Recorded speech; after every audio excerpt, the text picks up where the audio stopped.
உலகத்தில் உள்ள தானியங்கள்லேயே 36% கார்போஹைட்ரேட் உள்ள தானியம் அரிசி மட்டும்தான். எவ்வளோ? 36%. மித்த எதுலையும் இல்லாது.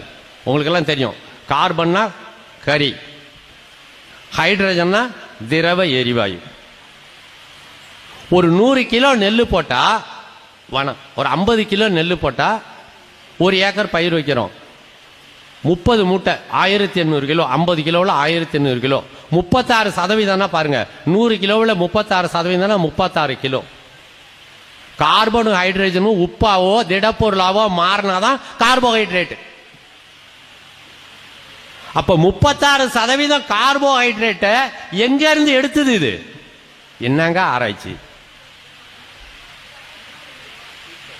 வளிமண்டலத்திலிருந்து, பூமியிலிருந்து கார்பனையும் ஹைட்ரஜனையும் திடப்பொருளாக மாற்றி பூமியிலே நிலைநிறுத்துகின்ற வேலையை நெல் செய்து.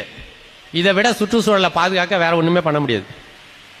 நீங்க எத்தனை லட்சம் ஏக்கர் மரம் வச்சாலும் காடு வச்சாலும் அது செய்ய முடியாத வேலையை தமிழ்நாட்டு நெல் வயல்கள் கார்பனையும் ஹைட்ரஜனையும் திடப்பொருளாக மாற்றி பூமியில நிறுத்தி வளிமண்டலத்தை தூய்மை செய்கிறது.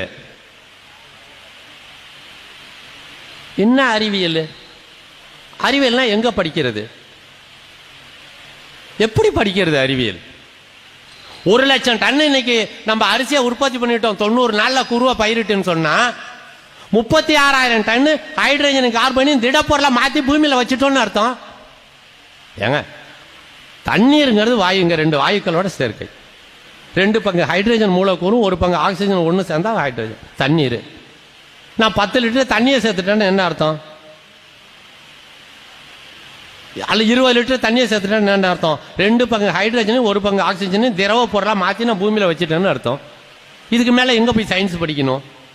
இதை பிரிச்சிங்கன்னா ஹைட்ரஜனாவும் ஆக்சிஜனாவும் வாயுவா பிரிஞ்சிடும். இவ்வளோ பெரிய அளவுல, மிகப்பெரிய அளவுல வளிமண்டல கழிவுகளை காடுகளை விட வெகு சீக்கிரமாக வெகு வேகமாக உள்வாங்கக்கூடிய ஆற்றல் நெல்லுக்கு மட்டும்தான் இருக்கு. அதோட மட்டும் இல்ல,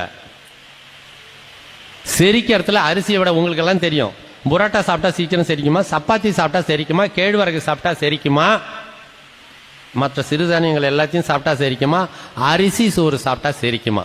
சத்தியமா மனசாட்சிக்கு பொய் சொல்லாம சொல்லுங்க.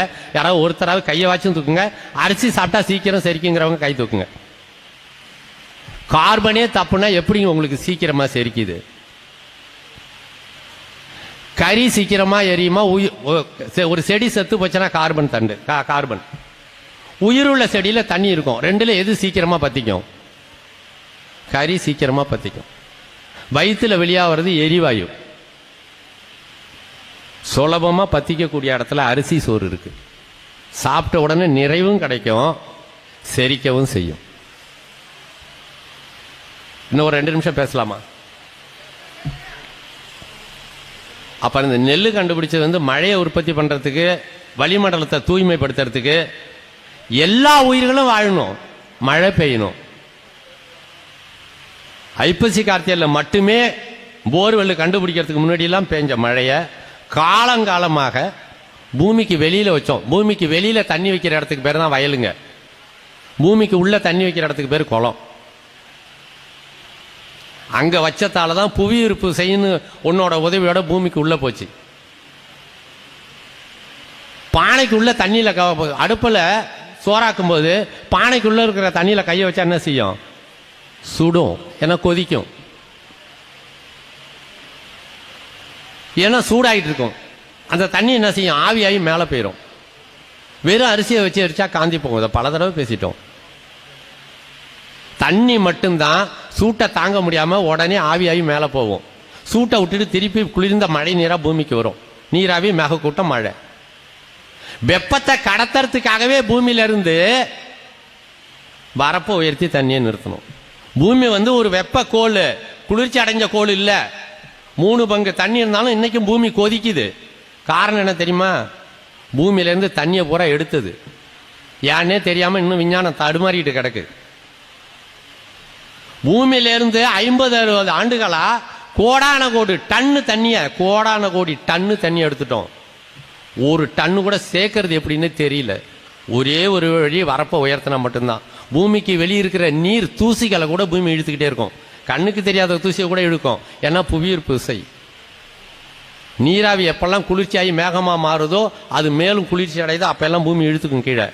அந்த தண்ணி பூமி உள்ள போகணும்னா வரப்போ உயர்த்தினா மட்டும்தான் போவோம். பூமி உள்ள போற தண்ணியால தான் பூமி உள்ள இருக்கிற வெப்பத்தை கடத்த முடியும்.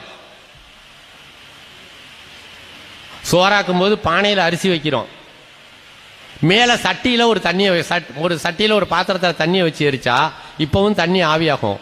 அரிசி காந்துமா காந்தாதா? அரிசி உள்ள தண்ணி போய் வச்சு எரிச்சாதான் அரிசி காந்தி போகாம இருக்கும். இதாங்க அறிவு. பூமிக்கு வெளியில தண்ணியை வச்சிருந்தீங்கன்னா பூமி உள்ள இருக்கிற நெருப்பை கடத்த முடியாது.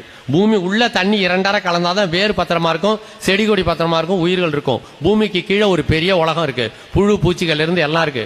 பாக்டீரியாக்கள், நன்மை செய்யும் உயிர்கள், தீமை செய்யும் உயிர்கள், எண்ணற்ற பூச்சிகள், மரங்களோட வேர்கள் எல்லாமே பூமிக்கு கீழே இருக்கு. அது பாதுகாப்பா இருக்கணுங்கிறதுக்காக பூமிக்கு உள்ள கொண்டு போற டெக்னாலஜிக்கு பேர் வரப்புங்க.